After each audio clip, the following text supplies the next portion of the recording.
Deixa eu conversar aqui com o doutor Saulo Mansur, porque já é sexta-feira, é dia do doutor Saulo Mansur, delegado da Polícia Civil e professor de Direito Penal. Boa tarde, tudo bem? Seja bem-vindo. Tudo bem. O povo está bravo, o povo não está muito satisfeito não, doutor. Doutor Saulo, vamos falar hoje sobre prisões, né? Prisão preventiva, prisão... Primeiro vamos tentar fazer as pessoas entenderem qual é a diferença de prisão preventiva e prisão temporária. Tá, vamos começar da seguinte maneira. Nós temos na legislação dois tipos de prisões, basicamente. Você tem a prisão que é decorrente de uma sentença condenatória, né? Reclusão, detenção. Então, nessa prisão, o indivíduo é condenado a 10, 15 anos de prisão e cumpre, né? Com progressão de regime, com os benefícios decorrentes dessa prisão. Então, é a prisão condenação, a prisão condenatória. Depois do processo, tem a sentença. Muito bem. Mas antes da prisão condenação, nós podemos ter uma prisão processual. É uma prisão, o nome indica, provisória, passageira. Né? E essa prisão provisória passageira, ela pode ser de diversas espécies. Dentre elas, a prisão preventiva e a prisão temporária. Qual que é a diferença básica de um e de outro? Pois o senhor, por exemplo, como delegado, né?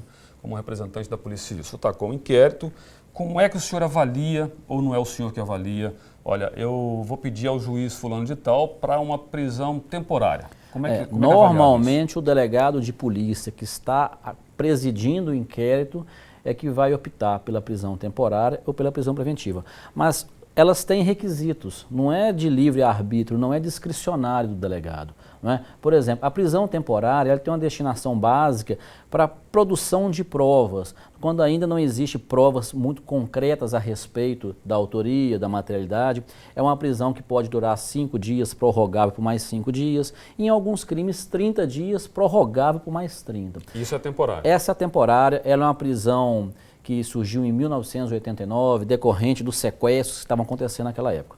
Mas a prisão que nós adotamos mais é a prisão preventiva. O que é a prisão preventiva? A prisão preventiva ela é uma medida cautelar, ela é uma prisão processual e ela pode ocorrer quando o indivíduo estiver gerando risco, né, para garantia da ordem pública. Pode ser feita a prisão dele para assegurar a aplicação da lei penal, para conveniência da instrução criminal, por exemplo, puder estar tentando dificultar a colheita de provas. E a prisão preventiva, normalmente, já não tem prazo. Ela se dá à medida que o processo vai tramitando. Hoje, a mais comum seria o quê? A prisão preventiva, até para facilitar o inquérito, a investigação. Olha, a decretação da prisão preventiva requer mais requisitos. É mais fácil você conseguir a decretação da prisão temporária do que a da preventiva. Quando se consegue a decretação da prisão preventiva, é porque o contexto de provas já contra determinado indivíduo já é mais robusto.